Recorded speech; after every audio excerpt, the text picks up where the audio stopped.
शलाकया चक्षुरुन्मिलितं येन तस्मै श्रीगुरवे नमः। श्रीचैतन्यमनोभीष्टं स्थापितं येन भूतले स्वयं रूपकदा मह्यं ददाति स्वपदान्तिकं।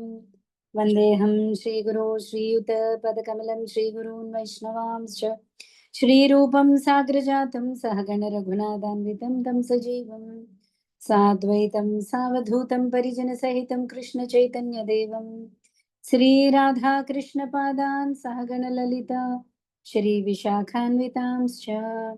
हे कृष्णकरुणा सिन्धु दीनबन्धो जगत्पते गोपेश गोपिकान्ता राधाकान्ता नमोऽस्तु ते। तप्तकाञ्चन गौराङ्गी राधे वृन्दावनेश्वरी वृषभानुसुते देवी प्रणमामि हरिप्रिये। वाञ्छाकल्पतरुभ्यश्च कृपा सिन्धुभ्यैव च पतितानां पावनेभ्यो वैष्णवेभ्यो नमो नमः। श्रीकृष्ण चैतन्य प्रभो नित्यानंद श्री अद्वैत गदाधर श्रीवासादि गौरभक्तवृंद। हरे कृष्ण कृष्ण कृष्ण हरे हरे हरे राम राम राम हरे हरे। नमो विष्णुपादाय कृष्णपृष्ठाय भूतले श्रीमते भक्तिवेदांत स्वामिन्निति नामिने। नमस्ते सारस्वते देवे गौरवाणी प्रचारिणे निर्विशेष शून्यवादी पाश्चात्य देशतारिणे। मूकं करोति वाचालं पङ्गुं लङ्घयिते गिरिं यत्कृपातमहं वन्दे परमानन्दमाधवं श्रीगुरुं दीनतारिणं कृष्णचैतन्यम् ईश्वरम्।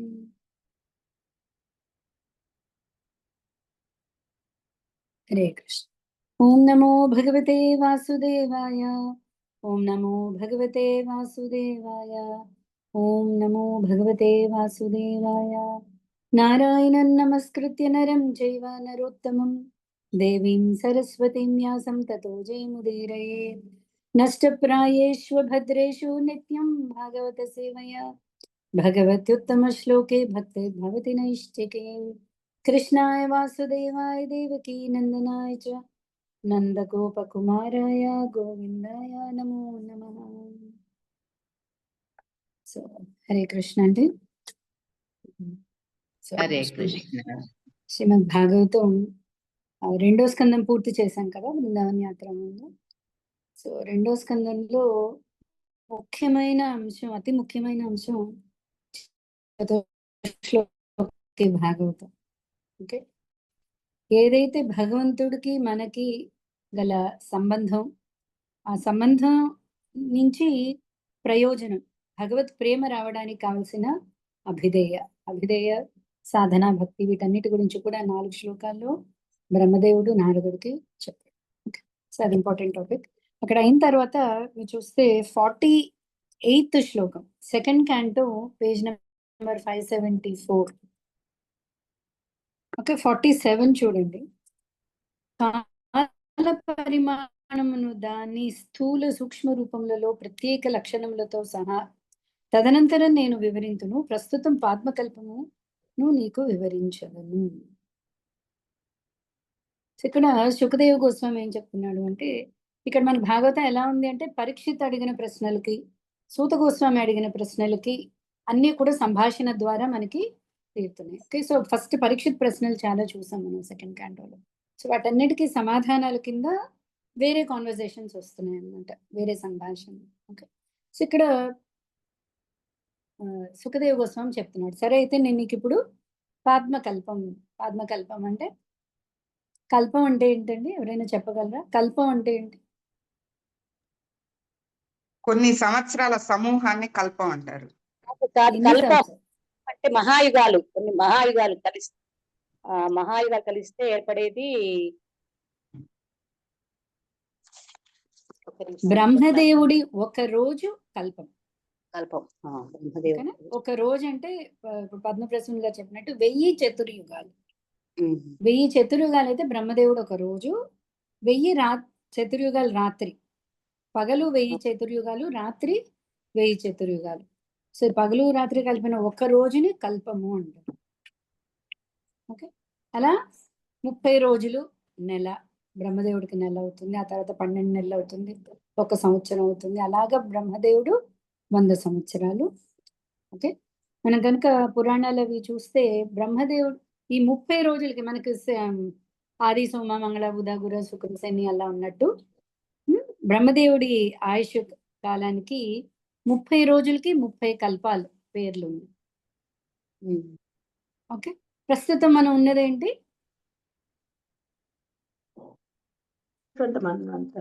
మన్వంతర కల్పం. వైవస్వత వైవస్వర కల్పం కల్పం గురించి అడుగుతున్నాయి. జంబూద్వీపే శ్వేతవరాహ శ్వేతవరాహ కల్పే. ప్రస్తుతం మనం ఉన్నది శ్వేతవరాహ కల్పం. ఓకే, సో బ్రహ్మదేవుడు ఒక్కొక్క రోజు ఆ 30 రోజులకి 30 కల్పాల పేర్లు ఉన్నాయి. సో ప్రస్తుతం బ్రహ్మదేవుడు ఆయుష్ ఎంత? 100 సంవత్సరాలు. ఇప్పుడు 50 సంవత్సరాలు దాటిందండి ఇప్పుడు. ద్విపరార్థే, మొదటి పరార్థంలో 50 పరార్థం అంటే 50 సంవత్సరాలు. సో ద్విపరార్థంలో ఉన్నాం. ఓకే, ద్విపరార్థంలో పద్మకల్పం గురించి చెప్తాను అని చెప్తున్నాడు ఇప్పుడు సుఖదేవ గోస్వామి. ఓకే, ఈ ప్రతి కల్పంలో ఎన్ని మన్వంతరాలు ఉన్నాయి? 14 మన్వంతరాలు ఉన్నాయి. 14 మన్వంతరాలు ఉన్నాయి.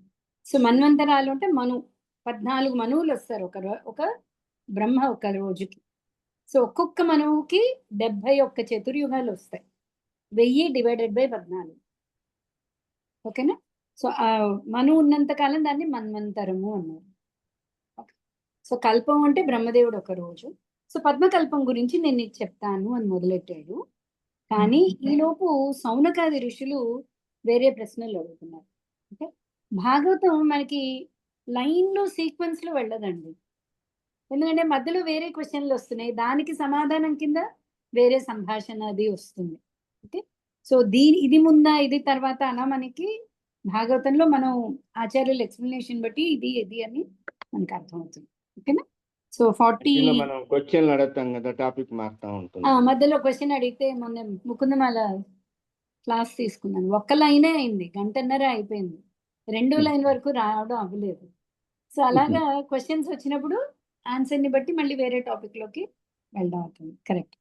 సో 48th శ్లోకం ఏంటి అంటే సౌనకుడు అడుగుతున్నాడు, సృష్టిని గూర్చిన విషయం అంతటిని ఆకర్ణించిన పిమ్మట సౌనక ఋషి విదురుని గూర్చి సూత గోస్వామిని ప్రశ్నించాను. త్యజింపనలవి గాని బంధువులను విడిచి విదురుడు ఏ విధంగా గృహమును వీడనో సూత గోస్వామి అతనికి అంతకు పూర్వము తెలియజేసుండటే అందులకు కారణము.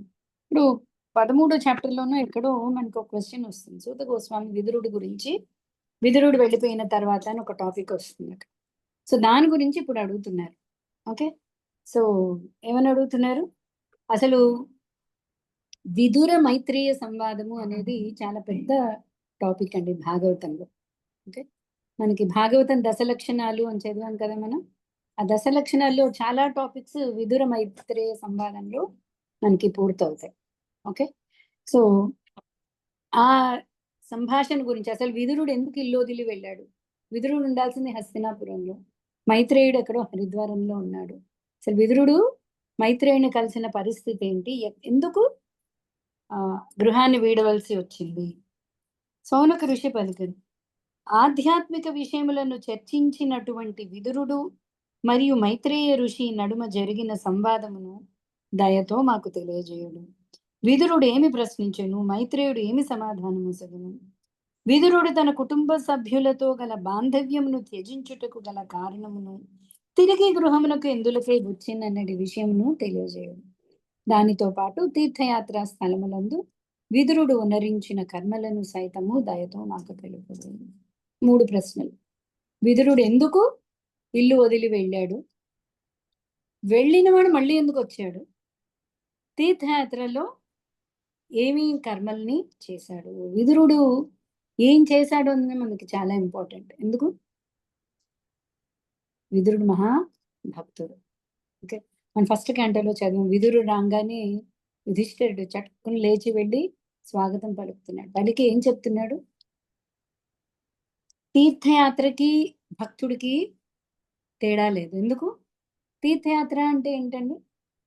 ఎక్కడైతే భగవంతుడు స్వయంగా తన లీలల్ని చేశాడు, అదే కదా. ఇప్పుడు మనం బృందావనం అంటున్నాం, ద్వారక అంటున్నాం, మథుర అంటున్నాం. ఎక్కడైతే భగవంతుడు స్వయంగా తన పాదాన్ని మోపి ఎక్కడైతే లీలలను ఆచరించాడో దాన్ని తీర్థయాత్ర అంటారు. సో భక్తులు ఎలాంటి వాళ్ళు అంటే వాళ్ళు భగవంతుని హృదయంలో నిత్యము స్థాపించుకున్నవాళ్ళు. ఓకే, కాబట్టి ఒక భక్తుడు ఎవరు అంటే తీర్థయాత్రే. ఒక భక్తుడి దర్శనం దానికి కలిగింది అంటే తీర్థయాత్రకు వెళ్ళొచ్చిన ఫలితం. ఫలితం అంటే అంత పావనం చేయగలరు. సో విదురుడు ఏమేం చేశాడు మాకు చాలా ఇంట్రెస్టింగ్ గా ఉంది. సో విదురుడు ఏం చేశాడు, ఎందుకు వదిలాడు, ఎందుకు వచ్చాడు, మళ్ళీ ఆ యాత్రలో ఏమేం చేశాడు, ఇవన్నీ ప్రశ్నలు అడుగుతున్నారు. శ్రీ సూత గోస్వామి వివరించును. పరీక్షిత్ మహారాజు ప్రశ్నలకు సమాధానంగా మహామునిచే వివరింపబడిన విషయములని నేను ఇప్పుడు మీకు వివరించదును. సావధానంగా వాణిని అవధరింపుడు. సరే, పరీక్షిత్ మహారాజు అడిగిన క్వశ్చన్స్ కూడా ఇలాగే ఉన్నాయి. కాబట్టి వాళ్ళిద్దరి సంభాషణ ఏం జరిగిందో నేను మీకు చెప్తాను. దీంతో మనం తృతీయ స్కందానికి వెళ్తున్నాం అండి. తృతీయ స్కందంలో ఫస్ట్ చాప్టర్ విదురుడి ప్రశ్నలు. శ్రీ సుఖ ఉవాచ. శుకదేవ గోస్వామి ఇట్లు పలికిని. సమృద్ధివంతమగు తన గృహమును త్యజించి వనమున ప్రవేశించిన పిదప పరమ భక్తుడగు విదురుడు మహానుభావుడగు మైత్రేయ ఋషిని ఈ ప్రశ్నను అడిగి ఉండెను. పాండవుల నివాస గృహమును గూర్చి వేరుగా పలుకునేదేమున్నది? అఖిలేశ్వరుడగు శ్రీకృష్ణ భగవానుడు మీ మంత్రిగా వర్తించి ఉన్నాడు. తన స్వగృహమైనట్లుగా అతడు ఆ గృహమును ప్రవేశించేవాడు. దుర్యోధని గృహమును అతడు ఏమాత్రము లక్ష్య పెట్టలేదు. ఎవరు చెప్తున్నారు ఇది? శుకదేవ గోస్వామి పరీక్షిత్తుకు చెప్తున్నాడు. మీ పాండవులు ఎంతటి మహద్భాగ్యవంతులు అంటే, మామూలుగా ఎవరైనా ఇంటికి వెళ్తే మనం కాల్ చేసి వెళ్తాం వస్తున్నాము లేదని. ఒకప్పుడు సర్ప్రైజ్లు అంటే బాగానే ఉండేది. ఇప్పుడు సర్ప్రైజ్ అయితే ఎవరికి నచ్చట్లేదు. ఒక 5 నిమిషాల ముందు చెప్తే వస్తున్నారని మా ఏర్పాట్లు మేము చేసుకుంటా అంటున్నాం. మరీ చనువు ఉంటే తప్ప ఎవరు చెప్పకుండా వెళ్ళరు. ఓకే, సని అంటే సుఖదేవ్ గోస్వామి ఏం చెప్తున్నాడంటే, ఈ పాండవులందరూ మీరు చాలా భాగ్యవంతులు. కృష్ణుడు నేరుగా వచ్చేసేవాడు. ఇప్పుడు ఎవరైనా గెస్ట్ వస్తుంటేనే మనకి చాలా ఏర్పాట్లు ఉంటాయి. అలాంటిది భగవంతుడు వస్తున్నాడు అంటే, దుర్యోధనుడు ఎంత రిక్వెస్ట్ చేసినా కృష్ణుడు దుర్యోధనుడి ఇంటికి మాత్రం వెళ్ళలేదు. మనకి రాయబారం అప్పుడు దుర్యోధనుడు అనుకుంటాడు, చాలా ఎప్పుడు చూసినా కుతంత్రమే కదా. సో పంచభక్ష పర్వాన్నాలతో నీకు భోజనం అరేంజ్ చేశాను రా కృష్ణ అంటున్నాడు. కృష్ణుడు వెళ్ళట్లేదు, విదురు ఇంటికే వెళ్తున్నాడు. అలాగే పాండవుల దగ్గరికి వెళ్ళిపోయి ఎప్పుడు కావాలంటే ఇప్పుడు వెళ్ళిపోయేవాడు పాండవుల ఇంటికి. ఓకే, ఏదో తన ఇంటికి తను వెళ్ళిపోతున్నట్టుగా ఈ పాండవుల ఇంటికి వచ్చేవాడు. దుర్యోధన గృహం ఎంత రాజవైభవంగా ఉన్నా కూడా కృష్ణుడు వెళ్ళేవాడు కాదు. సుఖదేవ గోస్వామితో పెట్టాను కదా, లేదా ఉంది జరుగుతుంది. సుఖదేవ గోస్వామితో రాజు ఇట్లు పలికను. సాధు పురుషుడకు విదురుడు మహానుభావుడకు మైత్రేయముని ఇరువురి సమాగమము మరియు వారి నడుమ సంవాదము ఎచ్చటా ఎప్పుడూ జరుగును. హే ప్రభు, దీనిని నాకు దయతో వివరింపుడు. ఎందుకు ఇది చాలా ఇంపార్టెంట్ అంటే నెక్స్ట్ శ్లోకంలో చెప్తున్నారు చూడండి. సాధు పురుషుడకు విదురుడు మహానుభావుడును శ్రీకృష్ణ భగవానుని విశుద్ధ భక్తుడును అయి ఉన్నాడు. తత్కారణమున అతడు మైత్రేయ ఋషిని అడిగిన ప్రశ్నలు ఉత్కృష్ట స్థితిలో నుండి పరమ సార్థకములను మరియు విద్వద్గణములచే ఆమోదితములను అయి ఉండవచ్చును. విదురుడు మహాభక్తుడు, మహానుభావుడు. కాబట్టి మైత్రేయ ఋషిని కలిసినప్పుడు ఏవో పనికిరాని క్వశ్చన్స్ అడిగి ఉండే, చాలా ఉత్కృష్టమైన, ఓకే, మనకి ప్రభుపాద వరకు బుక్ రాశారు, ఏంటది? Perfect questions, perfect answers. మీ దగ్గర ఉందా బుక్? లేకపోతే తెచ్చుకోండి. ఉత్తమ ప్రశ్నలు, ఉత్తమ జవాబు. ప్రశ్న గురించి మనం చాలాసార్లు డిస్కస్ చేస్తాం. ఉత్తమ ప్రశ్న యాక్చువల్గా క్వశ్చన్ ఏంటి? స్పెషల్లీ గురువుల దగ్గరికి వెళ్ళినప్పుడు ఏవో చిన్న చిన్నవి కాకుండా సరైన భగవంతుణ్ణి మనకి కలపగలిగే ప్రశ్నలే ఉత్తమ ప్రశ్న. ఉత్తమ శ్లోకుడు గురించి తెలుసుకోవాలన్నవన్నీ కూడా ఉత్తమ ప్రశ్నలు. ఉత్తమ శ్లోకుడు అంటే ఎవరండి? శ్రీకృష్ణుడు. శ్రీకృష్ణ. ఓకే, శ్లోకాలు అంటే వేదాలన్నీ, స్తోత్రాలన్నీ, శృతులన్నీ కూడా ఎవరినైతే పొగుడుతున్నాం, అన్నిటికంటే బెస్ట్ శ్లోకం ఏంటంటే శృతి, వేదం. వేదం ఎవరి గురించి ఘోషిస్తోంది అంటే శ్రీకృష్ణుడి గురించి. అంటే ఉత్తమ శ్లోకుడు అంటే శ్రీకృష్ణుడు. అతని గురించి ప్రశ్నలన్నీ కూడా ఉత్తమ ప్రశ్నలే. కాబట్టి విదురుడు ఖచ్చితంగా ఉత్తమ ప్రశ్నలు అడిగి ఉంటాడు. విద్వద్గణములచే ఆమోదితములు, ఎవరైతే విద్వాంసులో వాళ్ళందరూ కూడా ఆ ప్రశ్నల్ని హర్షించి ఉంటారు. కాబట్టి వాళ్ళిద్దరి మధ్య సంభాషణ తెలుసుకోవాలని మాకు కుతూహలంగా ఉంది, చెప్పండి అంటున్నాడు. సూత ఉవాచ, శ్రీ సూత గోస్వామి పలికెను. ఋషివర్యుడు శుకదేవ గోస్వామి మిగుల అనుభవజ్ఞుడు. అతడు పరీక్షిన్ మహారాజు పట్ల అతి ప్రసన్నుడయ్యను. ఆ విధంగా రాజుచే ప్రశ్నింపబడి అతడు ఈ విషయమును శ్రద్ధతో ఆలకింపమని పలికను. శ్రీ సుఖదేవ గోస్వామి పలికని. ఎప్పుడు కూడా అంతేనండి, టీచర్స్ కి ఎప్పుడైనా క్లాస్ లో టీచ్ చేస్తున్నారు అనుకోండి, ఒక మంచి ప్రశ్న వస్తే చాలా ఆనందం వస్తుంది. ముఖ్యంగా ఏంటి అంటే, ఓహో వీడికి ఇంట్రెస్ట్ ఉంది నేను చెప్పేదాని మీద. ఓకే, సో అలా శుకదేవ గోస్వామికి చాలా ఉత్సాహం వచ్చింది. ఎందుకంటే ఒక భక్తుడికి భక్తుల మధ్య జరిగిన సంభాషణ గురించి పరీక్షిత్ అడుగుతున్నాడు. ఓకే, శ్రీ సుఖదేవ గోస్వామి పలికని, తన నీతి రహితులకు పుత్రులను పోషించుట అనేది దుష్ట కోరికల ప్రభావమున ధృతరాష్ట్ర మహారాజు అంధుడయ్యను. ఆ విధంగా అతడు పితృవిహీనులకు తన సోదరుని సంతానమును దహించుటకు లాక్షాగృహమునకు నిప్పు పెట్టించెను.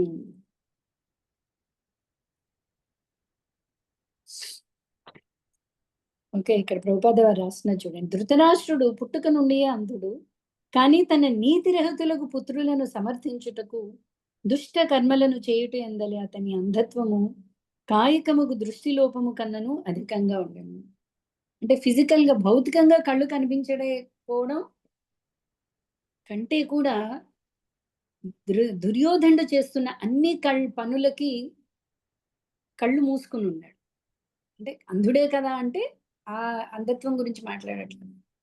అంటే తెలిసి కూడా ఏమీ చేయకుండా, ఓకే, ఎప్పుడైతే భగవంతుడు స్వయంగా రాయబారికి అంటే శారీరకంగానే కాదు, మానసికంగా కూడా మానసికంగా కూడా అంధుడు, అది ఇంకా పెద్ద అంధత్వం. మనకు కూడా ఇప్పుడు దుర్యోధనుడు కళ్ళు కనిపిస్తున్నాయి, కానీ దుర్యోధనుడు కూడా అంధుడే. ఎందుకు? మంచి మాటలు ఏవి కూడా అతనికి కనిపించలేదు, మంచి వాళ్ళే అసలు కనిపించలేదు, మంచి అనేదే కనిపించలేదు దుర్యోధనుడు. సో అలాగే ధృతరాష్ట్రుడు అంటే భగవానుడు స్వయంగా వచ్చి కూడా చెప్పాడు ధృతరాష్ట్రుడికి, అయినా కూడా పెడచెవిన పెట్టేశాడు. విశ్వరూప సందర్శనం అయింది కానీ పక్కన పెట్టేశాడు. తిరిగి అంధత్వాన్ని కోరుకున్నాడు. ఎందుకంటే పుత్రమోహంలో తీవ్రమైన అంధత్వంలో ఉన్నాడు ధృతరాష్ట్రుడు. ఎప్పుడైతే కృష్ణుని మాటలు పక్కన పెట్టేశారో ఆచార్యులు రాస్తారు, అంటే ఏ మాత్రం ఎక్కడో దాగిన కొంచెం పుణ్యం కూడా అయిపోయింది. ఇంకా ధృతరాష్ట్రుడు అకౌంట్లో ఏ పుణ్యము లేదు, పాప అకౌంట్ తప్ప ఇంకెక్కడ పుణ్యం అనే అకౌంటే లేదు అసలు. ఓకే, ఎందుకంటే లాక్షాగృహం అనేది అతి దారుణం అండి. తమ్ముడు పిల్లల్ని, తమ్ముడి భార్య పిల్లల్ని కలిపి బూడిద చేసేయడానికి ప్లాన్ అది. ఓకే, దానికి ధృతరాష్ట్రుడు ఎవరైతే రాజు చక్రవర్తి అతడు ఆమోదం మీద అది జరిగింది. ఓకే, దేవతుల్యుడకు ధర్మరాజు యొక్క పత్నియకు ద్రౌపది కన్నీటితో ఆమె స్తనముల పైన గల కుంకుమ కరిగిపోయినప్పటికీ కురులను పట్టి లాగుట అనేది తన తనయుని హేయమగు కార్యము ఆ రాజు నివారింపలేదు, ఎక్కడా అడ్డుపడలేదు. ధృతరాష్ట్రుడు చేసిన తప్పు ఏంటి అంటే, ఎంత అసమర్థ రాజే కాదు, అసమర్థుడైన తండ్రి కూడా, అసలు తండ్రిగా కూడా ధృతరాష్ట్రుడు పనికిరాట్లేదు. అజాత శత్రువుకు ధర్మరాజు జూదమునందు అధర్మయుతంగా ఓడింపబడెను. కానీ సత్యవ్రతమును స్వీకరించి ఉన్న కారణమున అతడు అడవికేగను. తదనంతర కాలమున అతడు తిరిగి వచ్చి తన ధర్మబద్ధమగు రాజ్య భాగమును తిరిగి అర్థించినప్పుడు మాయమోహితుడకు ధృతరాష్ట్రుడు అతని కోరికను తిరస్కరించాను. అంతేనా? ఈ కథ మనందరికీ తెలుసు. పాండవులు న్యాయంగా, వాళ్ళు సత్యానికి కట్టుబడి ఉన్నవారు కాబట్టి నియమ ప్రకారం, అంటే అవతల వాళ్ళు మోసం చేసి గెలిచినా కూడా నియమ ప్రకారంగా వాళ్ళు తమ అరణ్యవాస అజ్ఞాతవాసం పూర్తి చేసుకుని వచ్చి ధృతరాష్ట్రుడి ముందు నించున్నప్పుడు ధృతరాష్ట్రుడు మౌనంగా ఉన్నాడు. ఓకే. అర్జునుని పంపున శ్రీకృష్ణ భగవానుడు జగద్గురువుగా సభకేగను. కొందరు భీష్ముని వంటి వారు ఆ దేవదేవుని వచనములను అమృతమైనట్లు శ్రవణము చేసినను పూర్వపుణ్యకర్మల కర్మల లేసమైనను లేనట్టి ఇతరులకు అవి ఆ విధంగా తోచలేదు.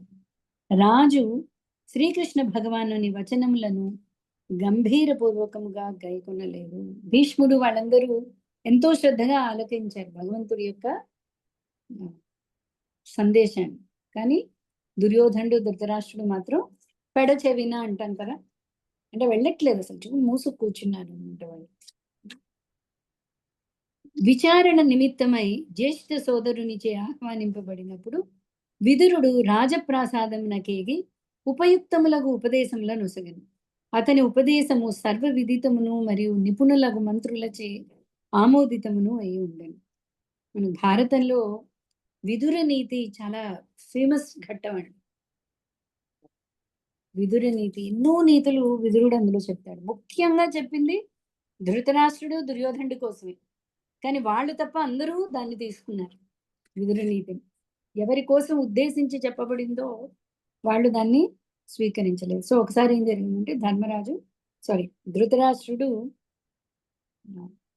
తమ్ముడైన విదురుణ్ణి సభకి పిలిపించాడు. ఇదంతా ఎప్పుడు?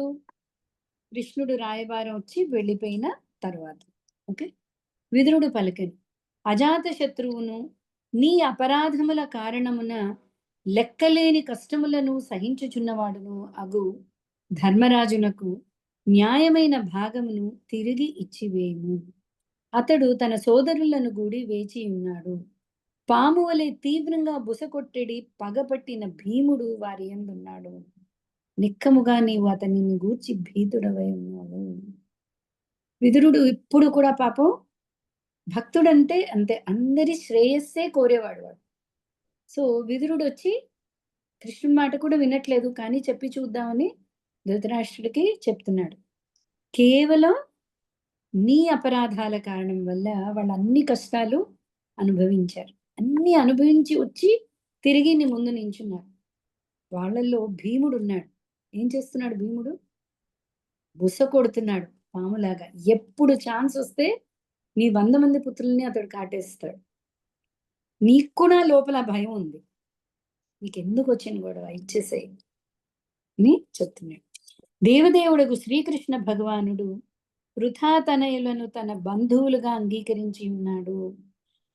అంటే నువ్వు ఎందుకు విడిచిపెట్టాలి, స్ట్రాంగ్ రీజన్స్ చెప్తున్నాడు విదురుడు ధృతరాష్ట్రుడికి. ఒకటి, భీముడు వదిలిపెట్టాడు, బుస కొడుతున్నాడు. రెండోది, వాళ్ళకి శ్రీకృష్ణుడు వాళ్ళని ఆత్మబంధువుల కింద ఉన్నాడు. శ్రీకృష్ణుడి రక్షణలో వాళ్ళు ఉన్నారు. ఓకే. ప్రపంచ రాజులందరూ ఆ దేవదేవునితోనే కూడి ఉన్నారు. ప్రస్తుతము అతడు కుటుంబ సభ్యులను మరియు యదువంశపు రాజులను రాకుమారులను కూడి తన గృహమునందున్నాడు. అతడే వారికి ప్రభువు. నువ్వు పాండవులని తక్కువ అంచనా వేయకు సోదరా అంటున్నాడు. శ్రీకృష్ణుడు ఎవరి వైపు అయితే భక్తులందరూ ఉన్నారో, గొప్ప గొప్ప రాజులందరూ అతని వైపు ఉన్నారు.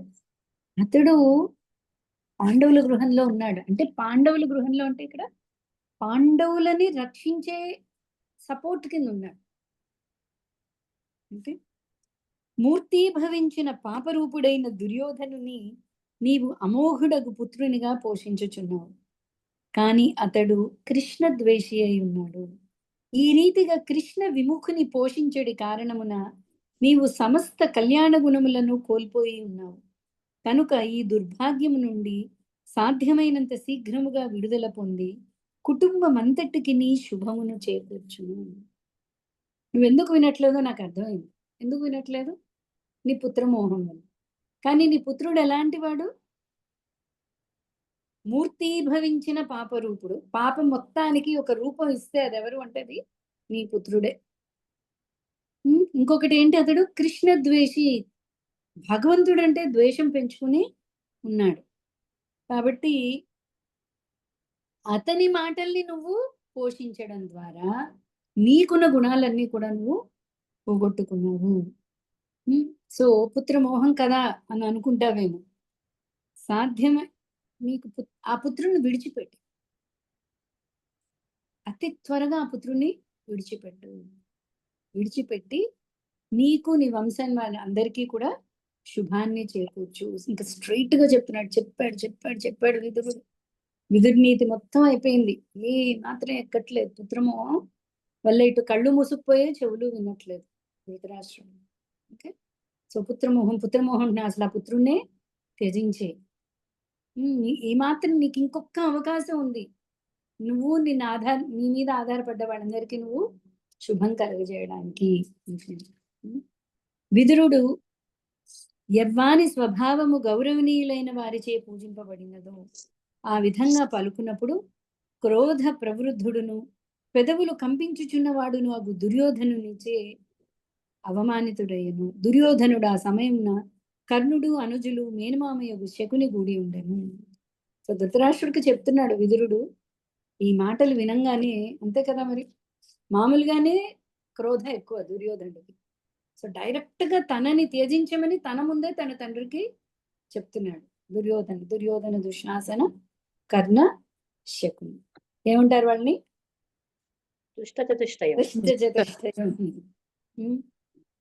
ఓకే, సో వాళ్ళ నలుగురితో కూడి ఉన్నాడు. ఈ దాసీపుత్రుని ఇక్కడకు రమ్మని ఎవడు పిలిచినాడు? ఎవరి ఆధారంతో తాను పెరిగి పెద్దవాడైనాడు వారికి విరుద్ధంగా శత్రువుల హితము కొరకు వేగుల కార్యము చేయనంతటి కపటి ఇతడు. వెంటనే ఇతనిని ప్రాసాదము నుండి వెడలుగొట్టుడు. కేవలము శ్వాసను మిగిల్చి ఇతనిని విడిచివేయడు. దుర్యోధను ఇంకా తట్టుకోలేకపోయాడు అవమానాన్ని. సో ఏం చేశాడు? అసలు ఎవడు పిలిచాడు ఈ విదురుణ్ణి? దాసీపుత్రుడు. ఓకే, ఈ దాసీపుత్రుని ఎవరు పిలవమన్నారు? వచ్చాడు సరికదా. ఏం చేస్తున్నాడు? ఇన్ని రోజులు ఇతన్ని పోషించింది మేము. సో మాకు పనికొచ్చేది కాకుండా శత్రువు వైపు మంచిని కూర్చి మాట్లాడుతున్నాడు. సో కాబట్టి ఇతన్ని బయటకు తరివేయండి. ఇన్ని రోజులు ఏదో మాకు సేవ చేశాడు కాబట్టి కనీసం శ్వాసతో విడిచిపెట్టండి అని అతి దారుణంగా, అంటే పెద్దవాడని లేదు, తన హితం కోరేవాడని లేదు, ఈ మాత్రం అంటే బేసిక్ కనీస మర్యాదకు కూడా దుర్యోధనుడు పాటించలేదు. ఓకే,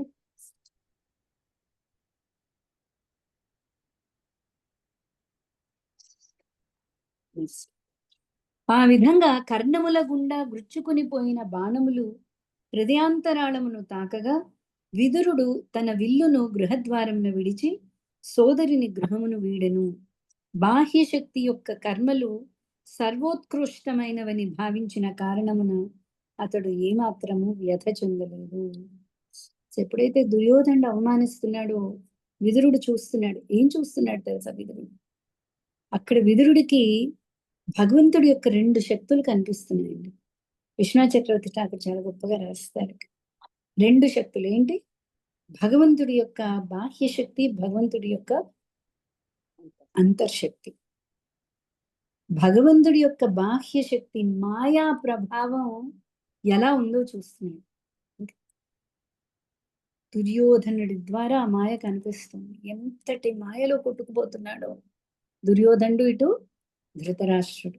ఓకే, తనని కూడా ఏంటి ఇన్ని రోజులు ఇంత శ్రేయస్సు కోరినా ఎలాంటి మాటలు అంటే హృదయం ద్రవించి వేస్తోంది విదురుడికి. అదే సమయంలో భగవంతుడి యొక్క అంతర్శక్తి కూడా కనిపిస్తుంది. ఎందుకంటే ఇంకా చాలు నాకు, నేనింకా కేవలము భగవత్ సాంగత్యంలోనే నేను గడుపుతాను, నాకు ఇంకిక్కడ అంటే నాకు ఇక్కడ ఇంక ఉండాలని లేదు. సో విదురుడికి 2 కూడా భగవత్ కృప వల్ల ఈరోజు నేను ఈ అవమానాన్ని పడ్డాను. ఒక్కసారి చూడండి, మొత్తం కురు సామ్రాజ్యానికి మంత్రి పదవి విదురుడిది. కరెక్టేనా? ఒక్క నిమిషం క్రితం వరకు కూడా మంత్రి పదవి. ఇప్పుడు ఏ నోటీసు లేదు.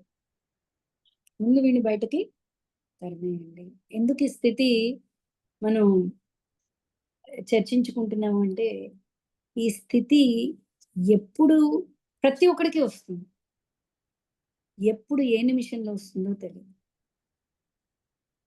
ప్రతి ఒక్కడికి ఏ నోటీసు ఉండదు. ఓకే, అన్నీ బానే ఉన్నాయి కదా పుణ్యకర్మ వల్ల అని అనుకున్నా కూడా మృత్యు ఆసన్నమైనప్పుడు ఆ పోస్ట్ నుంచి నిన్ను పీకేయడం అనేది జరుగుతుంది. ఇప్పుడు విదురుడి పరిస్థితి అదే. మొత్తం కురు సామ్రాజ్యానికి మంత్రి పదవి విదురుడిది. ఒక్క నిమిషం ముందు నేను మీకు ఇదివరకు చెప్పాను గుర్తుంది, నేను ఇక్కడ ఒక ఇంజనీరింగ్ కాలేజ్లో పనిచేసేదాన్ని. సడన్ గా ఒకరోజు మార్నింగ్ ప్రిన్సిపల్ గారు వెళ్ళారు తన రూమ్కి మామూలుగానే. చూస్తే ఇంకొక ప్రిన్సిపల్ ఉన్నాడు ఆ సీట్లో కూర్చుని. ఓ మీకు తెలియదా, మిమ్మల్ని నిన్నే తీసేశారు, ఇవాళ నుంచి నేను ప్రిన్సిపల్, మీరు ఆర్డర్ చూసుకోండి అని చెప్పి. అంటే ఎంత ఇన్సల్టో చూడండి. అంతవరకు ఇది నాది, ఆ నిమిషం వరకు నేను వెళ్ళి ఇప్పుడు ఆ సీట్లో కూర్చుంటాను అని అనుకున్న మనిషికి లోపలికి వెళ్తే పదవి అన్ని పోయాయి, ఒక్క నిమిషంలో పోయి. విదురుడికి అంత పదవి పోయింది. కానీ విదురుడు భగవంతుడి యొక్క కరుణని ఇక్కడ ఎందుకు చూడగలిగాడు అంటే, ఏ రోజు ఆ పదవిలో కూర్చున్నా కూడా దానికి అతడు బద్ధుడు కాలేదు. దాంతో అతడు సంపర్కం పెట్టుకోలేదు. మన క్యాషియర్ ఎగ్జాంపుల్ చెప్పుకుంటూ ఉంటాం, గుర్తుందా? లక్షల క్యాష్ వాడి దగ్గర ఉంది. మేనేజర్ రంగని మొత్తం తీసుకెళ్ళి లాకర్లో పెట్టేస్తాడు. అయ్యో లక్షలు పోయాయి, నిమిషం క్రితం లక్షలు, వాడికి సంబంధం లేదు. వాడు లెక్క పెడుతున్నంతసేపు వాడికి తెలుసు అది వాడిది కాదు. సో అలాంటప్పుడే ఈజీగా వదిలేయడం అనేది అవుతుంది. మృత్యు వస్తే ఎందుకు వదలలేవు? మృత్యు దాకా ఎందుకండి? అందరం జపం చేస్తున్నాం కదా, అందరం హరే కృష్ణ జపం చేస్తాం. జపం చేస్తున్నంతసేపు ఇంకేవో ప్లాన్లు గుర్తొస్తూ ఉంటాయి.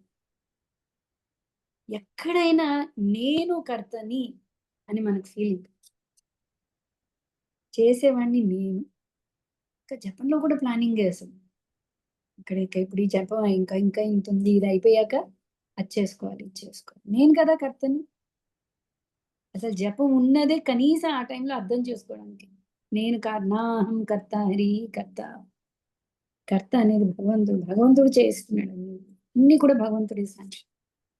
సో ప్రతీది మన అటాచ్మెంట్ వల్ల ఏమైపోతుంది, అది ఎట్టు తిరిగి మన దగ్గర నుంచి తీసేసుకోబడుతుంది. మనం దాన్ని విడవలేకపోతే ఏమైపోయింది, పునరపి జనని జఠరే శయనం. మళ్ళీ తల్లి గర్భంలో. ఈసారి తల్లి గర్భం పశువా తెలీదు, పామా తెలీదు, పురుగా తెలీదు, మానవుడా తెలీదు, కానీ మళ్ళీ గర్భస్థ నరకం. పునరపి జనని జఠరే. ఓకే, సో విదురుడు ఎలా వదలగలిగాడు అంటే, ఏ రోజు కూడా తను ఆ పదవికి కానీ తన స్థితికి కానీ, అంటే తన భౌతిక స్థితికి కానీ ఎప్పుడు కూడా బద్ధుడవ్వలేదు. కాబట్టి ఇది ఒక అవకాశం కింద తీసుకున్నాడు విదురుడు. ఓకే, సో భగవంతుడి యొక్క కృప కనిపిస్తుంది. ఒక పక్క భగవంతుడి మాయ కనిపిస్తుంది దుర్యోధనుడు ధృతరాష్ట్రుడిని చూసి, ఇంకో పక్క భగవంతుడి యొక్క కృప తన మీద ఉంది అని అర్థం చేసుకున్నాడు. తన పుణ్యముని పదవీ త్యాగం చేసి వైరాగ్యం వైపు. మాతాజీ, విదురుడికి తెలుసు కదా మాతాజీ వాళ్ళు తప్పు చేస్తున్నారని, అప్పుడు తనే వెళ్ళి పడిపోవచ్చు కదా మాతాజీ, అట్లా వెళ్ళకూడదా?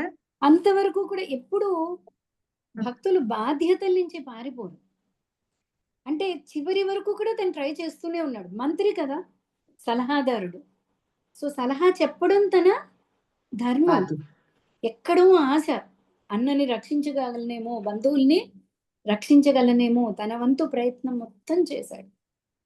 ఇంకా ఎప్పుడైతే ఈ రకంగా అవమానింపబడ్డాడో ఇంకా అనుకున్నాడు, ఇంకా వీళ్ళు మారరు, నేను చేయవలసిన కర్తవ్యం నేను చేసేసాను.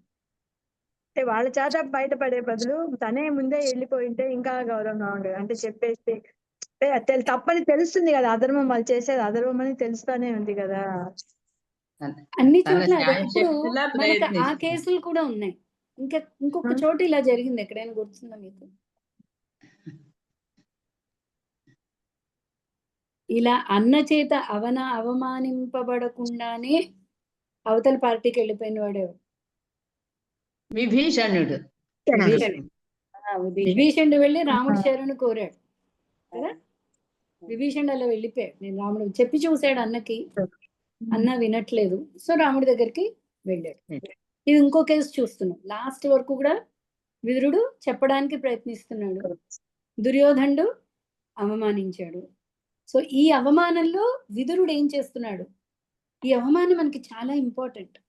ఇక్కడ అవమానం అయితే అయింది, కానీ మనకి అంటే గాడ్ ఫర్బిడ్ అంటారు, అంటే భగవంతుడు అలా పరిస్థితి రావద్దు, ఎవరి చేత అవమానింపబడే పరిస్థితి. కానీ అన్నీ కూడా మన దగ్గర నుంచి తీసేసుకోబడుతుంది, ఈ దేహంతో సహా. మన అన్నిటికంటే ఎక్కువ అటాచ్మెంట్ ఏంటి అంటే, అదే నా ఉనికి ఇది కదా, నన్ను నేను దీంతోనే పోల్చుకుంటున్నాను. సో ఇదంటే నాకు చాలా ఇష్టం. ఏ జీవుడు కూడా అబ్బా వాలంటరీగా వెళ్ళిపోడు. సరే అయితే కొత్త ఊరికి వెళ్దామని అనట్లేదు. లాస్ట్ మినిట్ వరకు కూడా వాడు బతకడానికే ప్రయత్నిస్తాడు. ఎందుకంటే ఈ దేహం నాది. నా వాళ్ళందరూ దీంతో అయిపోయారు. నేనే లేకపోతే అసలు నాకు ప్రపంచమే లేదు, అంతే కదా. సో నన్ను నేను ఉంచుకోవడానికి నేను ప్రయత్నిస్తాను, కానీ అన్నీ కూడా తీసుకువేయబడతాయి. ఆ తీసుకువేయబడ్డ సమయంలో మనం దేని గురించి ఆలోచిస్తున్నాం? ఏ దేనికైతే బద్ధులమై ఉన్నామో ఆ స్థితి. ఎం వాపి స్మరణ భావం త్యజత్యంతే కళేవరం. కళేవరాన్ని వదిలేటప్పుడు ఏదైతే స్మరిస్తూ ఉన్నామో ఆ స్థితి తప్పకుండా చేరుతుంది, కృష్ణుడు చెప్తున్నాడు. ఓకే, సో విదురుడు ఏమనుకున్నాడు? సరే ఈ పరిస్థితి వచ్చింది, ఇంత అవమానం అయింది, ఇంకా నేను ఇది వదిలిపెట్టే టైం వచ్చింది. పదవి త్యాగం చేసి వైరాగ్యం వైపుకు వెళ్ళారు. వైరాగ్యం వచ్చింది ఇంకా. ఓకే, అంటే ముందు నుంచి కూడా దాంతో అటాచ్మెంట్ లేదు. ఎప్పుడైతే ఇంకా చెప్పి చూద్దామని వచ్చాడు, వినలేదు. ఓకే, తన పుణ్యంచే విదురుడు పవిత్రులకు కురువంశరాజులు పొందిన లాభములనన్నింటినీ సాధించాను. హస్తినాపురమును వీడిన పిమ్మట అతడు భగవానుని పాదపద్మములకు పెక్కు తీర్థస్థానములను ఆశ్రయించాడు. ఇంకేదైనా వదిలేసాము? ఓకే, ఉన్నతమైన పుణ్యజీవనమును బడయ కోరికతో అతడు భగవానుని వేలాది దివ్య రూపంలో స్థితమై ఉన్న పవిత్ర స్థానములకు ప్రయాణించను. సో ఏం చేశాడు? సరే అయితే నేను తీర్థయాత్రలకి వెళ్తాను అని నిర్ణయించుకున్నాడు. ఎందుకు? పుణ్యజీవనమును బడయ కోరికతో అతడు భగవానుని వేలాది దివ్య రూపంలో స్థితమై ఉన్న పవిత్ర స్థానములకు ప్రయాణించను. మనం వెంటనే డౌట్ రావచ్చు, అక్కడ కృష్ణుడు ఉన్నాడు కదా.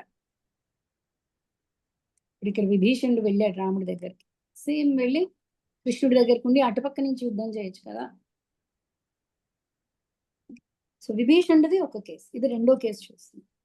సో విదురుడు భావించాడు, ఇన్ని రోజులు ఈ దుష్ట సాంగత్యం, అసలు నాకు అర్హత ఉందా వెళ్ళి కృష్ణుని కలవడానికి? ముందు నేను తీర్థయాత్రలకి వెళ్తాను, నన్ను నేను శుద్ధి చేసుకుంటాను. ఇన్ని రోజులు వీళ్ళ వైపు మాట్లాడుతూ వచ్చాను, వాళ్ళ ఉప్పే కదా తిన్నాను. సో నాకు అసలు అర్హత ఉందా భగవంతుడి దగ్గరికి వెళ్ళడానికి అని విదురుడు ఏం చేశాడు? తీర్థయాత్రలకి బయలుదేరాడు. ఓకే, కేవలము శ్రీకృష్ణునే చింతించుచు అతడు అయోధ్య, ద్వారక, మధుర వంటి వివిధ తీర్థస్థానముల గుండా ఒంటరిగా ప్రయాణింప మొదలెడను. ఎచ్చోట వాయువు, పర్వతములు, ఫలవృక్ష తోటలు, నదులు, సరస్సులు మొదలగునవి పరిశుద్ధములను మరియు దోషరహితములు అయి ఉండెను. ఎచ్చోట మందిరములు అనంతుని మూర్తులచే అలంకృతమయ్యను. ఆయా ప్రదేశములకు అతడు ప్రయాణించును. ఆ విధంగా అతడు తన తీర్థయాత్రను కొనసాగించను. తీర్థయాత్ర ప్రతి ఒక్కరికి కూడా చాలా ఇంపార్టెంట్ అండి. యాక్చువల్లీ రూప గోస్వామి 64 అంగాలు రాశారు భక్తి సాధనకి. అందులో 5 చాలా ఇంపార్టెంట్ ప్రతి ఒక్కరికి. ఒకటి నామజపం, రెండోది భక్తుల సాంగత్యం, ఓకే, మూడోది విగ్రహారాధన, నాలుగవది భాగవత పఠనం, ఓకే, ఐదవది తీర్థయాత్ర, క్షేత్ర దర్శనం. ఓకే, సో కుదిరినప్పుడు, శక్తి ఉన్నప్పుడు క్షేత్ర దర్శనం అనేది మనం చేసుకోవాలి. ఈ 5 కూడా అంటే 64లో కూడా టాప్ 5 అనమాట. ఓకే, సో భక్తులు జనరలీ ఇవన్నీ కూడా చేయడానికి ప్రయత్నిస్తుంటారు. అలాగే ఇంట్లో విగ్రహారాధన అనేది కూడా చాలా ఇంపార్టెంట్. సో విదురుడు ఏం చేశాడు, ఎక్కడెక్కడైతే భగవంతుడు స్వయంగా లీలల్ని హరే కృష్ణ మాతాజీ, సారీ చెప్పండి. హరే కృష్ణ. మాతాజీ, మీ ప్లాన్ చేయట్లేదా మాతాజీ కార్తీకంకి తీర్థయాత్ర ఏమైనా? మాజీ ఇప్పుడే వెళ్ళొచ్చాను, 2 days బ్యాకే బృందావన్ నుంచి వచ్చాను. అవునా? Okay, Yes, Hare ma'am. Krishna. గత అందుకనే క్లాస్ జాయిన్ అవ్వలేకపోయాను. గత 10 days వీవర్ ఇన్ బృందావన్. ఓకే, అంటే మీ గిరి మహారాజ్ ఏమన్నా ఉందా మాతాజీ రెట్రీట్? లేదు మాతాజీ, సడన్ గా అంటే మా అమ్మాయి కాలేజ్ స్టార్ట్ అయిపోతుందని మధ్యలో హాలిడేస్ ఉన్నాయని వెళ్ళాం. మన గ్రూప్ నుంచి విజయ గారు కూడా వచ్చారు. అవునా? యా, ఏమన్నా ప్లాన్ చేస్తే ఇస్తారు చెప్పండి మాతాజీ. తప్పకుండా మాతాజీ. కార్తీక్ మంత్ అయితే మాత్రం మనం కొంచెం ముందుగా ప్లాన్ చేసుకోవాలి. మనకి ఎక్కడ అకామిడేషన్ అది చాలా కష్టం అయిపోతుంది. అవునా? యాక్చువల్లీ మాతాజీ మీరు ఉంటారు కదా, క్లాస్ అయ్యాక నేను I just talk to you. Okay Mataji. Okay. ఇప్పుడు మాతాజీ నామ జపం చెప్పరా మాతాజీ? 5 భక్తిలో 5 మెట్లు. 5 నామ సాధనలు.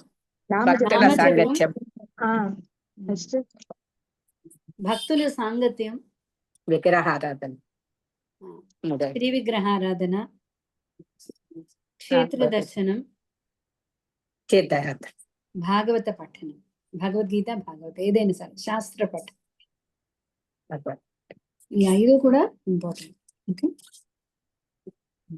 సో ఏం చేశారు విదురుడు, ఎక్కడెక్కడైతే భగవంతుడి యొక్క లీలలు జరిగాయో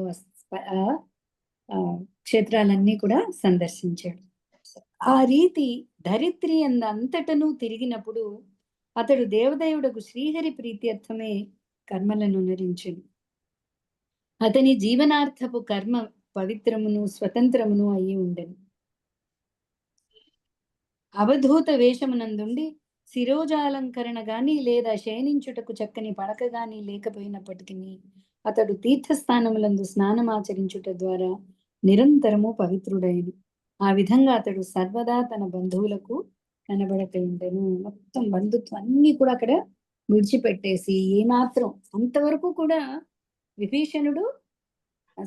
విదురుడు రాజు మంత్రిగా పెద్ద పదవిలో ఉన్నవాడు, కానీ అవన్నీ కూడా వదిలేసి ఏమాత్రం దేహ చింతన లేకుండా ఒక యోగి వలె తను తీర్థయాత్రని చేశాడు. ఆ విధంగా భారత వర్షమునందు తీర్థాటన కావించినప్పుడు అతడు ప్రభాస క్షేత్రమును దర్శించును. ఆ సమయమున ధర్మరాజు చక్రవర్తిగా నుండి ప్రపంచమంతటిని ఒకే సైనిక శక్తి మరియు ఒకే ధ్వజము క్రింద నిలిపి ఉండను. అంటే వెళ్ళిపోయిన వాడు చూడండి, తిరిగి మళ్ళీ చూడలేదు. ఏమిటి ఇంతకీ ఆ యుద్ధం జరిగిందా, తన వాళ్ళు ఏమైనా అయ్యారా, తను పూర్తి భగవన్ చింతనతో, అంటే విడిచిపెట్టడం అంటే అదండి, మనం వైరాగ్యం అంటాం కదా, సంపూర్ణ వైరాగ్యం ప్రదర్శించి విదురుడు తీర్థయాత్రలకి అలా వెళ్తూ వచ్చినప్పుడు ప్రభాస తీర్థంలో అతడు యుధిష్ఠిరుడి ధ్వజం చూశాడు. సో తనకి అర్థమైపోయింది, అయితే మొత్తం అయిపోయింది, యుధిష్ఠిరుడు ద్వారా ధర్మ సంస్థాపన జరిగింది అని అతడికి అర్థమైంది. ప్రభాస క్షేత్రం అంటే ద్వారకా దగ్గర. కృష్ణుడు దేహాన్ని విడిచిపెట్టింది కూడా అక్కడే కదా, ప్రభాస అంతర్ధానమైంది. వెదురు పొదల రాపిడిచే ఉత్పన్నమైన అగ్ని కారణమున అరణ్యమంతయు దగ్ధమయ్యేటి రీతి స్పర్ధ కారణమున బంధువులందరూ మరణించరన్నటి విషయము ప్రభాస తీర్థస్థానమున అతనికి తెలియవచ్చును. తదనంతరము అతడు సరస్వతీ నది ప్రవహించు పడమటి వైపునకు జనను. సో అక్కడ విదురుడికి ఈ యుద్ధ విషయాలు తెలిసాయి. వీళ్ళందరూ బంధువులందరూ వెళ్ళిపోయారు, పాండవులు ఒక్కళ్ళే ఉన్నారు. సో తను తన తీర్థయాత్రని కొనసాగిస్తున్నాడు. సరస్వతీ నది తటముపై త్రితము, ఉశనము, మనువు, పృథువు, అగ్ని, అసితము, వాయువు, సుదాసము, గానము, గుహము, శ్రాద్ధదేవము అనడి 11 తీర్థస్థానములు కలవు. విదురుడు వాటినన్నింటినీ దర్శించి తగినట్లుగా ఆచార కర్మలను అనుసరించును. మహర్షుల చేతను దేవతల చేతను స్థాపితములైన వివిధ విష్ణు రూపముల మందిరములు సైతము పెక్కు కలవు. ఆ మందిరములన్నీయును భగవానుని ముఖ్య లాంఛనములతో చిహ్నితమై ఉండి ఆదిదేవుడకు శ్రీకృష్ణుని మనుజునికి సర్వదా జ్ఞప్తికి తెచ్చినవై ఉన్నవి. సో కొన్ని తీర్థస్థానాలు, కొన్ని చోట పెద్ద పెద్ద దేవాలయాలు ఏవైతే భగవంతుడి లీలాస్మరణ మనకి కలుగజేస్తాయో అవన్నీ కూడా అతడు సందర్శించాడు. తదుపరి అతడు సౌరాష్ట్రము, సౌవీరము, మత్స్యదేశము వంటి సమృద్ధివంతములకు రాజ్యముల గుండా కురుజాంగల ప్రాంతము, భారతదేశంలోని పడమటి ప్రాంతము గుండా ప్రయాణించింది. చివరికి యమునా తటమును చేరి శ్రీకృష్ణ భగవానుని పరమ భక్తుడకు ఉద్ధవుని అచ్చట కలిసను. అలా తిరుగుతూ బృందావనం వచ్చాడు. బృందావనం వచ్చాక యమునా తీరంలో ఉద్ధవుణ్ణి కలిశాడు. పిదప గాఢమగు ప్రేమ మరియు అనుభూతి కారణమున విదురుడు అతనిని శ్రీకృష్ణ భగవాను నిత్య సహచరుడును బృహస్పతి యొక్క పూర్వ శిష్యుడును అగు ఉద్ధవుడు ఆలింగనము చేసుకుని పిమ్మట విదురుడు శ్రీకృష్ణ భగవాను కుటుంబమును గూర్చిన వార్తలను అతనిని అడిగింది. సో ఉద్ధవుడు ఎవరు? బృహస్పతి శిష్యుడు. అలాగే ఇంకా కృష్ణుడి నిత్య సహచరుడు. సో ఇద్దరు మహాభక్తులు కలిశారు. సో వెంటనే ఏం జరిగింది? విదురుడు వెళ్ళి ఉద్ధవుణ్ణి ఆలింగనం చేసుకుని కృష్ణుడి గురించి ప్రశ్నలు అడుగుతున్నాడు. భగవానుని నాభి కమలము నుండి ఉద్భవించినట్టి బ్రహ్మదేవుని ప్రార్థనపై అవతరించిన వారును ప్రతి ఒక్కరిని ఉద్ధరించుట ద్వారా ప్రపంచ భాగ్యమును ఇనుమడింపజేసిన వారును అగు పురాణ పురుషులు సూరసేనుని గృహమున కుశలముగానున్నారా? సో అంటే బలరామకృష్ణులు బ్రహ్మదేవుడి ప్రార్థనపై అవతరించి అనేక లీలలు ఆచరించారు. వాళ్ళు కుశలంగా ఉన్నారా? యాక్చువల్లీ అప్పటికి ఏమైంది అంటే కృష్ణుడు అంతర్ధానం కూడా అప్పటికి జరిగిపోయింది విదురుడు వచ్చేటప్పటికి. ఓకే, మనం అనుకోవచ్చు అయ్యో ముందు అసలు ఫస్ట్ అక్కడికి వెళ్ళాల్సింది కదా.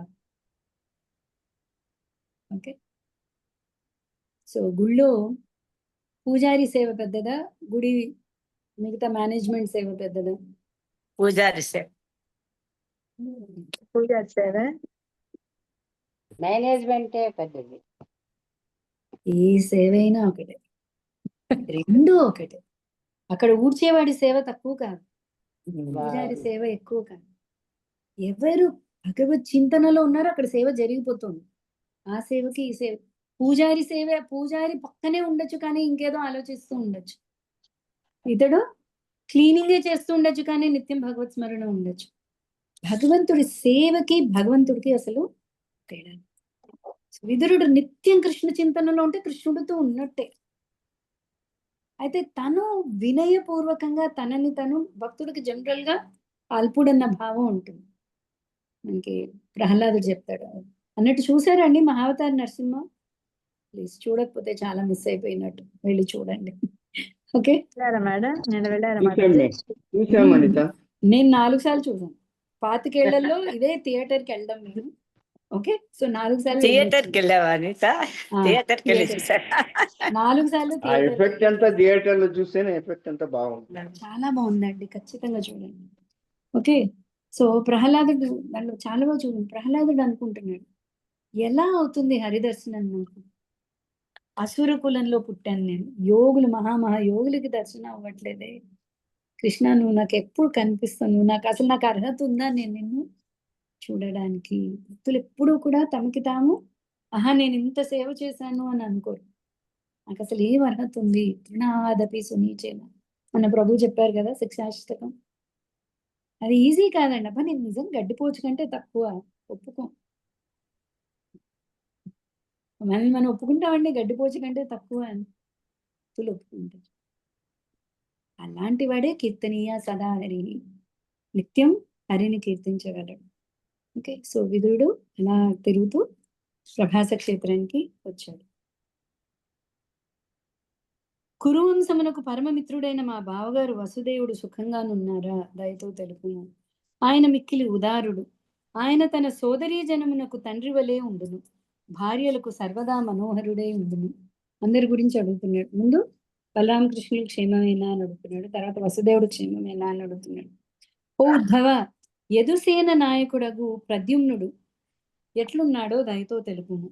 బ్రాహ్మణులను ఆరాధించి వారి అనుగ్రహమున శ్రీకృష్ణుని ద్వారా రుక్మిణీదేవి అతనిని పుత్రునిగా బడసి ఉండను. నెక్స్ట్ ప్రద్యుమ్నుడి గురించి అడుగుతున్నాడు. మిత్రుడా, సాత్వత, వృష్ణి, భోజ, దాసార్హ వంశజులకు అధిపతియగు ఉగ్రసేనుడు క్షేమంగానున్నాడా తెలుపుము. రాజ్య సింహాసనపు ఆశలనన్నింటినీ విడిచిపెట్టి అతడు తన రాజ్యమునకు దూరముగా పోయెను. కానీ శ్రీకృష్ణ భగవానుడే తిరిగి అతనిని రాజ్యాభిషిక్తిని కావించెను. కృష్ణుడు ఉన్నంతకాలం కూడా, యదువంశ ఉన్నంతకాలం కూడా ఉగ్రసేనుడే పరిపాలించేవాడు. కృష్ణుడు అతనినే రాజు కింద పెట్టాడు. ఒక రాజు కింద ఎప్పుడు కృష్ణుడు లేడు. ఒక సామాన్యుడిలో వచ్చి రాజుకి రిపోర్ట్ ఇచ్చేవాడు, ఇక్కడ ఇలా జరుగుతుంది, ఇక్కడ ఇలా జరుగుతుంది, ఏం చేయాలి.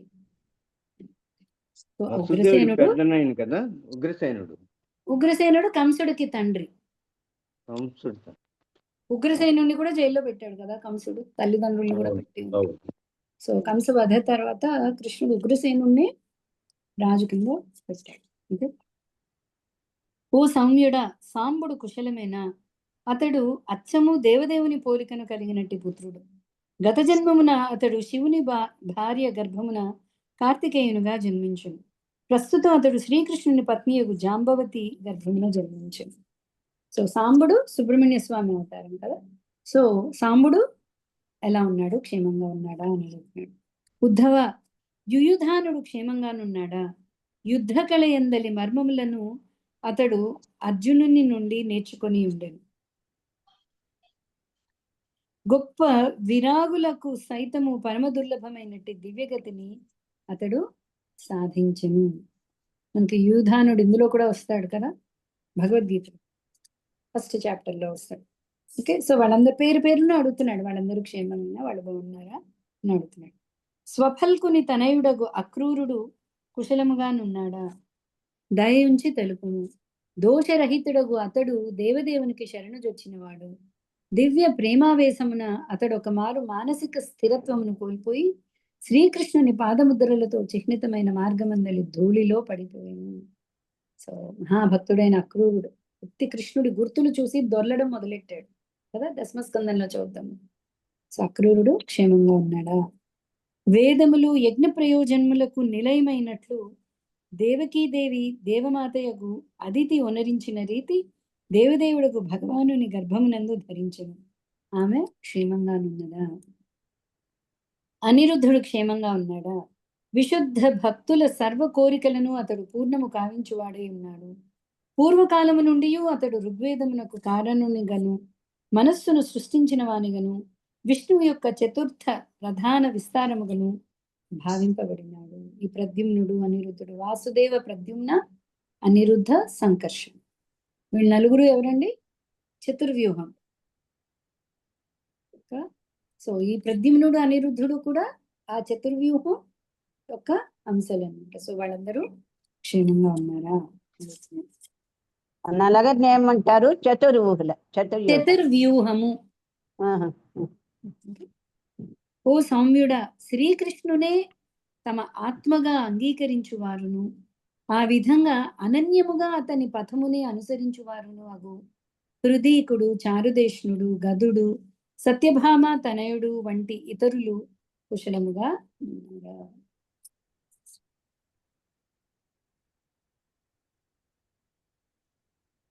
ప్రశ్నలు పూర్తి చేసేదా? ఓకేనా, ఇంకొక 5 minutes. ఓకే, ధర్మపథము పట్ల గౌరవంతోనూ ధర్మ నియమానుసారమును యుధిష్ఠిరుడు ఇప్పుడు రాజ్యము నేలుచున్నాడా అనియు నేను విచారణ కావింపకోరుదును.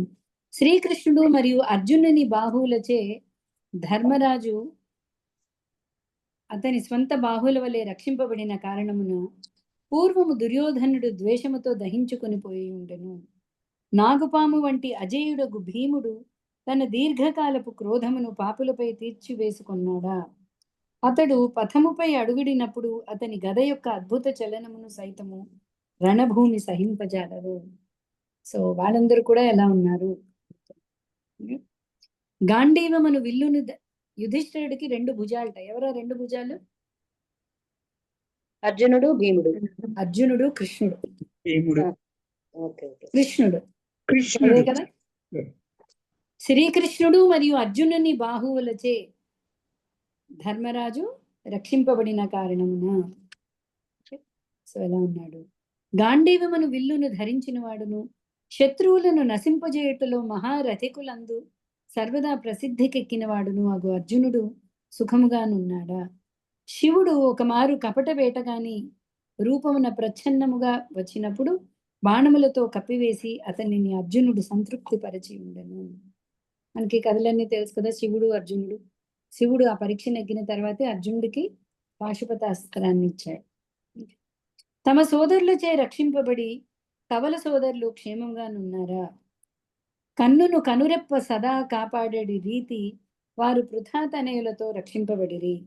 వజ్రాయుధ ధారియగు ఇంద్రుని నోటి దగ్గర నుండి అమృతమును గరుడు హరించిన రీతి పృథాతనయులు శత్రువుకు దుర్యోధనుని హస్తముల నుండి తమ న్యాయబద్ధమగు రాజ్యమును తిరిగి వెనుకకు తీసుకొనగలిగిరి. ప్రభు, పృథ ఇంకనూ జీవించి ఉన్నదా. ఆమె కేవలము తండ్రి లేని సంతానము కొరకే జీవించి ఉండెను. లేని ఎడల గొప్ప సేనానాయకుడును కేవలము ద్వితీయ ధనస్సు సహాయమున 4 దిక్కులను ఒంటరిగా జయించిన వాడు నాకు పాండురాజు లేకుండా జీవించుట ఆమెకు అసాధ్యమై ఉండెను. అంతే కదా. కేవలం తన పుత్రుల కోసం ఆవిడ సహగమనం చేయకుండా పుత్రుల కోసం అని ఉంది. ఆవిడ ఇంకా ఉందా. ఓ సౌమ్యుడా, తన సోదరుని మరణానంతరము అతని ఎడ ద్రోహమునర్చిన ధృతరాష్ట్రుని గూర్చి నేను దుఃఖించుచున్నాను. నేను నిజమైన శ్రేయోభిలాషిని అయినప్పటికీ అతనిచే స్వగృహము నుండి తరిమివేయబడుతుంది. తన కుమారులు చేపట్టిన కార్యమును అతడు అంగీకరించుటయే అందులకు కారణము. సో ధృతరాష్ట్రుడి గురించి బాధపడుతున్నాడు. ధృతరాష్ట్రుని నేను రక్షింపలేకపోయాను. ఓకే. ఇతరులచే గుర్తింపబడకుండా ప్రపంచం అంతటను పర్యటించినందున నేను ఈ విషయము పట్ల విస్మృతుడనగుటలేదు. మర్త్యలోకమందలి మానవుని కర్మలను బోలియుగా దేవదేవుని కర్మలు నిక్కముగా ఇతరులకు భ్రాంతికారకములై ఉండును. కానీ అతని అనుగ్రహమున నేను అతని మహిమను ఎరిగి ఉన్నాను. ఆ విధంగా నేను అన్ని విధముల ఆనంద భాగుడనై ఉన్నాను. ఇక్కడ ఆపుదామండి. ఒకసారి విదురుడి భక్తి గురించి కూడా మనం ఇక్కడ కొంచెం చర్చించుకున్నాం. సో అది రేపు కంటిన్యూ చేద్దాం 42 నుంచి. సో ఇంకేమైనా డౌట్స్ ఉన్నాయా? ఓకేనా?